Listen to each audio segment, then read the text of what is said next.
Men and women, they seek great futures to build, great national projects to join, and a place for their families to call home. Anyone that calls this man incompetent is absolutely foolish. But this untapped potential, this tremendous cause of optimism, is held at bay by bloodshed and terror. Yeah, makes sense. How is this guy so evil? How do you see this man as such a bad person? There can be no coexistence with this violence. I absolutely love that he said coexist. He said coexist. Like, what? There can be no tolerating it, no accepting it, no excusing it, and no ignoring it. Every time a terrorist murders an innocent person and falsely invokes the name of God, it should be an insult to every person of faith. To all you religious nuts out there, no shade. How is that a bad statement? What? Terrorists do not worship God. They worship death. If we do not act against this organized terror, then we know what will happen and what will be the end result. Terrorism's devastation of life will continue to spread. Peaceful societies will become engulfed by violence, and the futures of many generations will be sadly squandered.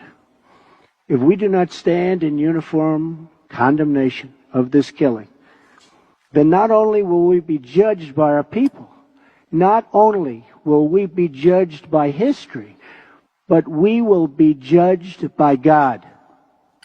All those in favor of who they voted for, say aye. Aye. Aye. Aye. Aye. That's my president. That's awesome. How is he such a bad person? This is not a battle between different faiths, different sects, or different civilizations. This is a battle between barbaric criminals who seek to obliterate human life and decent people, all in the name of religion. People that want to protect life and want to protect their religion. This is a battle between good and evil. When we see the scenes of destruction in the wake of terror, we see no signs that those murdered were Jewish or Christian, Shia or Sunni.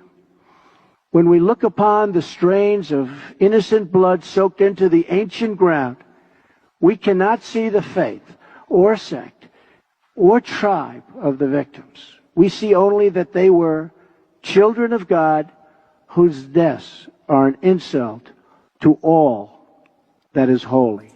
This is a man that wants peace. He wants coexistence.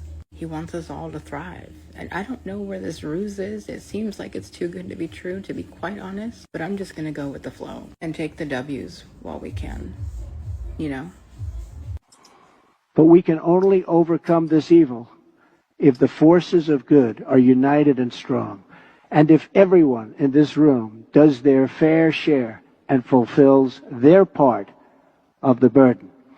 Terrorism has spread all across the world, but the path to peace begins right here on this ancient soil in this sacred land. America is prepared to stand with you in pursuit of shared interests and common security. But the nations of the Middle East cannot wait for American power to crush this enemy for them. The nations of the Middle East will have to decide what kind of future they want for themselves, for their country, and frankly, for their families and for their children. It's a choice between two futures, and it is a choice America cannot make for you.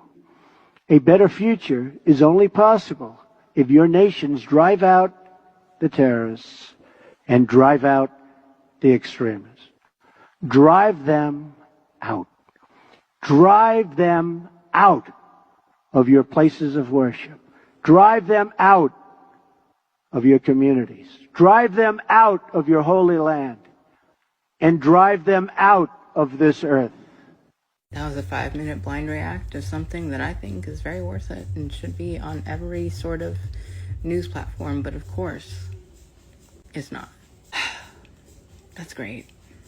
If you don't see the bold and the good in this person, I don't know. I really am willing to stand corrected if you can provide me evidence to support otherwise, but I don't see it.